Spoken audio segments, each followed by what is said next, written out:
My husband drove me to a nearby waterfall and pushed me in, saying, "Finally, I'm free after a year of imprisonment." Thinking I couldn't swim, and he left. When he came back from work, he found everything gone. There was only a box on the table, and when he opened it, he fainted upon seeing. "My name is Hannah, and I'm going to tell you how my life changed on my first wedding anniversary." At the time, I lived with my husband Adam in a small apartment in the 15th arrondissement of Paris. Our life seemed perfect to others, but the reality was very different. Adam and I had met 2 years earlier at an opening at the art gallery where I worked. He was charming, caring, and our first months together had been like a dream. But little by little, things changed. Adam had become distant, sometimes even cruel in his words. I often found myself walking on eggshells, afraid to say or do something that might upset him. Still, when Adam told me he wanted to do something special for our anniversary, I felt a glimmer of hope. Maybe all was not lost. Maybe he really wanted to save our relationship. He suggested a romantic getaway near the Harrison waterfalls in the Jura, where we had one of our memorable first dates. On the day of departure, we hit the road early in the morning. The atmosphere in the car was strange. Adam looked nervous, but at the same time, there was something in his eyes that made me uneasy. He would glance furtively in my direction while driving, but said almost nothing. When the silence became too heavy, he simply turned up the volume on the radio. During the ride, I thought about our history, the happy times we had shared, but also the way things had deteriorated. I wondered if this weekend was really going to change anything, or if it was just a desperate attempt on my part to hold on to something that no longer existed. After several hours of driving, we finally arrived at the small village of Menetreux-les-Vignobles, located near the waterfalls. Adam parked the car in the parking lot, near the trail that led to the waterfalls. The place was isolated, surrounded by a dense forest of fir and beech trees. The fresh air and smell of nature instantly reminded me of our first stay here. "Shall we take a little walk?" Adam suggested with a smile I hadn't seen in a long time. I nodded, hoping that this moment together would bring us closer. We began walking along the trail, the sound of the flowing water getting louder and louder as we approached the waterfalls. The scenery was beautiful, with sunlight filtering through the trees and reflecting off the crystal clear water. Still, I couldn't completely relax. Something about Adam's attitude bothered me, but I couldn't put my finger on it. When we reached the edge of the main waterfall, Adam stopped and turned to me. His face had changed. It was no longer the warm smile he had displayed earlier, but an expression that I did not know from him. His eyes were cold, almost cruel. "Hannah," he said in a voice I didn't recognize, "you know I've been thinking a lot lately." My heart sank. I knew something was wrong, but I wasn't prepared for what came next. "I can't go on like this," he continued.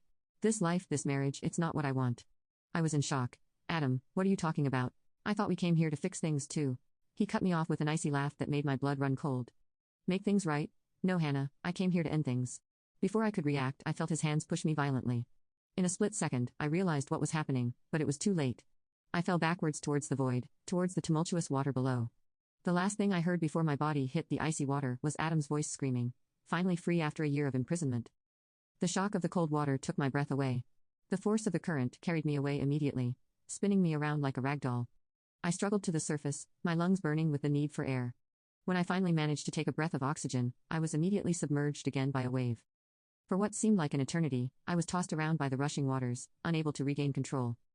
Panic threatened to overwhelm me, but amidst the chaos, a memory popped into my mind. My father teaching me to swim in the lake near our childhood home in Annecy. "Don't be afraid of the water, my little Hannah," he said. "Let it carry you. Breathe calmly, and let your body float." Guided by this memory, I managed to calm my breathing, and let myself be carried by the current rather than fighting against it. Little by little, I moved towards the edge of the river. After what seemed like an eternity, my feet finally touched the rocky bottom. Exhausted and bruised, I pulled myself up onto the bank. My clothes were soaked and torn, my body covered in bruises and cuts. I collapsed to the floor, panting, my heart still racing. As I caught my breath, the reality of what had just happened hit me hard. Adam, my husband, the man I loved, had tried to kill me. It was not an accident, not a moment of madness, it was premeditated, calculated. Tears began to flow down my cheeks, mixing with the river water still running down my face. The physical pain was nothing compared to the emotional pain, tearing me apart from the inside out. How could I have been so blind? How could I not see the darkness that resided in the man I shared my life with? But amidst this pain, something else began to arise within me, a burning anger, which little by little consumed the sorrow and fear. Adam thought he killed me. He thought he was rid of me, but I was alive. And the thought ignited a flame of determination within me. I struggled to my feet, each movement painfully reminding me of my fall. I had to act quickly. Adam would surely verify that his plan had worked. I couldn't stay here. Despite the pain, I began to walk along the bank, getting as far away from the site of my fall as possible. I had to find help, but I also had to think about what to do next. One thing was certain. The Hannah that Adam knew, the gentle and submissive woman, had died in that fall. In her place was born someone new, someone who would never allow herself to be mistreated again. As I trudged through the forest, my mind was racing. I had to disappear, make Adam believe his plan had succeeded. It was the only way to have the advantage. But how to do it? I had nothing on me, no money, no phone. Suddenly, I heard the sound of a car in the distance. I headed towards the sound, hoping to find the road. After a few minutes of walking, I finally saw a small country road through the trees. It was my chance. I left the forest and stood at the side of the road, hoping that a vehicle would pass soon. I didn't have to wait long. An old Peugeot appeared around a bend. I waved wildly and to my relief the car stopped. A man around 50 came out, looking worried. "Madam, are you okay? Did you have an accident?" I quickly decided not to reveal everything to him. "Yes, I slipped near the waterfall. I need help, please." The man, whose name was Jean-Pierre, did not hesitate for a second. He helped me get into his car and took me to the nearest village, Moors. During the ride, I was thinking about my next move. I couldn't go to the police, not right away. Adam would have the advantage too easily. No, I had to disappear completely first. In Moors, Jean-Pierre insisted on taking me to the hospital, but I politely refused, claiming that I was fine and just needed to contact my family. He left me outside a small cafe in the city center, after giving me some money, so I could buy something to eat and drink. Alone, I took a deep breath. Now was when it really started. I walked into the cafe and asked to use their phone.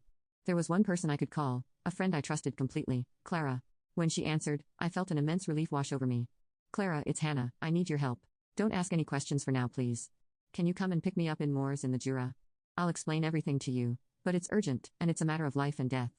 There was a moment of silence on the other end.